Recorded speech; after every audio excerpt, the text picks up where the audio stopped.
Seorang bekerja di tempat yang haram, jelas ini haram deh, dan dia akui ini haram, tapi dia nggak mau keluar. Kenapa dia nggak mau keluar? Dia katakan, anak saya 4, Ustaz.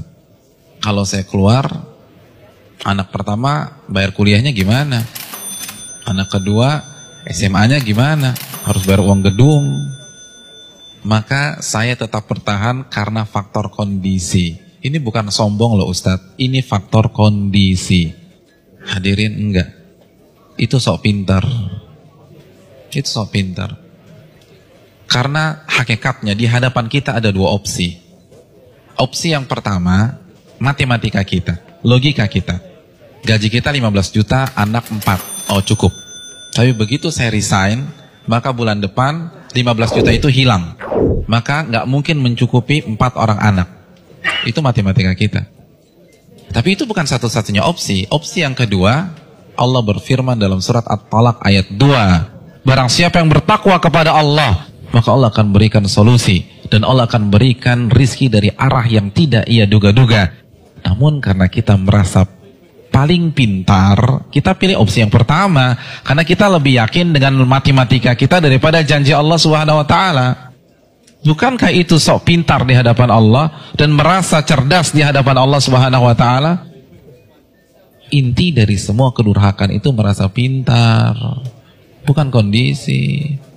Merasa diri besar, merasa diri kuat menahan azab Allah pada hari kiamat. Rekan-rekan yang dirahmati oleh Allah Subhanahu wa Ta'ala, ini masalah dari dulu. Karena iblis itu menggunakan teori ini. Kenapa iblis divonis kafir? Kenapa iblis divonis kekal di neraka? Karena ketika dia disuruh sujud, dia katakan apa? Enggak, ana khairun minhu, aku lebih baik daripada Adam. Engkau ciptakan aku dari api dan engkau ciptakan dia dari tanah. Saya ingin tanya, yang diserang dengan statement ini itu siapa rekan-rekan sekalian? Yang dibodoh-bodohi itu siapa? Allah, bukan Adam. Apa maksudnya? Ulama mengatakan maksudnya, ya Allah, engkau perintahkan aku sujud kepada Adam, sedangkan dia dari tanah dan aku dari api. Ini perintah yang tidak masuk akal, gitulah. Ini perintah yang bodoh. Kalau bahasa Arab, ini nggak worth it banget nih Allah, gitu loh. Makanya kan Allah langsung habisi dia. Aba wastakbara wa kana minal kafirin. Ini bukan hanya semata-mata sujud, hadirin. Ini lebih besar dari itu. Nah begitu juga dengan orang yang banyak maksiat sekarang. Ya nggak mungkin lah ada orang mengatakan ngaku muslim gue lebih pintar dari Allah. Enggak lah. Tapi dengan cara dia membantah ayat Allah, menolak hadis Nabi, itu kan rasa pintar. Merasa pintar. Akhirnya dibantah, dijawab.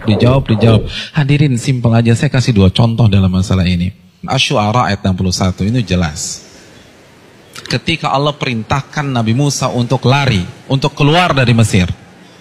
Lalu apa yang terjadi? Dan ketika kedua kelompok itu sudah saling melihat, Fir'aun sudah melihat Nabi Musa di hadapannya, dan Musa kalau menoleh sudah melihat Fir'aun. Inna lamudrakun. Maka sebagian pengikut Nabi Musa itu mengatakan kita akan tertangkap. Kita akan tertangkap. Kenapa? Depan laut merah, belakang Fir'aun. Logika main, ketangkap. Matematika main, ketangkap. Lalu apa kata Nabi Musa? Qala kalla, bukan begitu. Inna ma'iya rabbi sayahdin. Sesungguhnya Allah bersamaku dan Allah akan memberikan petunjuk. Maka setelah Nabi Musa berbicara demikian, baru Allah wahyukan anidrib bi'asakal bahra fanfalaqa. Pukulkanlah tongkatmu ke permukaan laut, maka laut pun akan terbelah. Ada 2 sikap yang kontradiksi. Yang satu begitu melihat kondisi real di lapangan, langsung menggunakan akalnya. Kita ketangkep nih. Tapi Nabi Musa enggak. Beliau merasa bodoh di hadapan Allah. Maka beliau tidak menggunakan pemikirannya, tidak menggunakan logikanya, tidak menggunakan matematikanya. Nabi Musa lebih percaya dengan janji Allah, in tansurullah yansurkum. Jika kalian menolong agama Allah, Allah akan tolong kalian. Orang nggak akan bisa seperti ini kalau dia nggak merasa bodoh di hadapan Allah. Hadirin, saya ingin bertanya, pengikut Nabi Musa itu siapa sih? Bani Israel. Bani Israel itu bodoh atau pintar? Pintar. Dan Nabi Musa adalah anak bangsa Bani Israel yang tercerdas pada saat itu. Yang satu merasa bodoh, yang satu merasa pintar.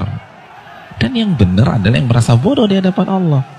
Ternyata seluruh analisa, prediksi yang diucapkan oleh seluruh orang-orang yang mengatakan kita akan ketangkap salah semua. Bukankah itu pelajaran bagi kita? Bukan berarti kita nggak boleh menggunakan akal sehat, enggak. Tapi kalau sudah berhadapan dengan perintah yang jelas, larangan yang jelas, merasa bodohlah di hadapan Allah. Jangan kritik, nggak mungkin Ustaz. Ini nggak make sense nih Ustaz. Ini nggak dapat hitung-hitungannya. Tuh Anda baru lagi merasa pintar. Emangnya Allah nggak bisa mengkayakan Anda dari jalan-jalan yang Anda nggak duga? Contoh yang terakhir, jelas-jelas surat As-Saffat ayat 102. Perintah jelas. Allah perintahkan Nabi Ibrahim untuk menyembelih putranya. Lalu Nabi Ibrahim lakukan hal tersebut. Kita sudah bahas. Hadirin yang dirahmati oleh Allah Subhanahu wa taala. Nabi Ibrahim kenapa tetap menyembelih putranya? Karena merasa diri bodoh di hadapan Allah. Karena kalau pakai matematika dan logika, itu jelas sudah nggak boleh disembelih. Wong orang terbaik kok. Beliau akan komplain kalau beliau merasa pintar saja, beliau akan komplain, kenapa anak saya disembelih? Saya kan manusia terbaik di sini. Harusnya kan anak saya sekolah di sekolah internasional, ya Allah, kenapa justru disembelih? Kan begitu logikanya. Tapi tidak. Beliau merasa diri bodoh sehingga lebih percaya terhadap perintah Allah daripada logikanya sendiri. Ada yang berani meragukan kecerdasan Ibrahim? Saya ingin tanya, etnis dan ras tercerdas di dunia itu siapa?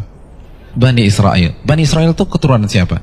Nabi Ibrahim dari Ishak. Jadi ini bapaknya kecerdasan. Tapi ketika berhadapan dengan perintah yang tegas, larangan yang tegas, udah sami'na wa ta'na. Lalu kita yang gak cerdas-cerdas begini, berani debat Allah, berani mengatakan ini gak benar, ini keliru, hitungan saya gak dapat. Kalau begitu kita makan apa? Allahu Akbar.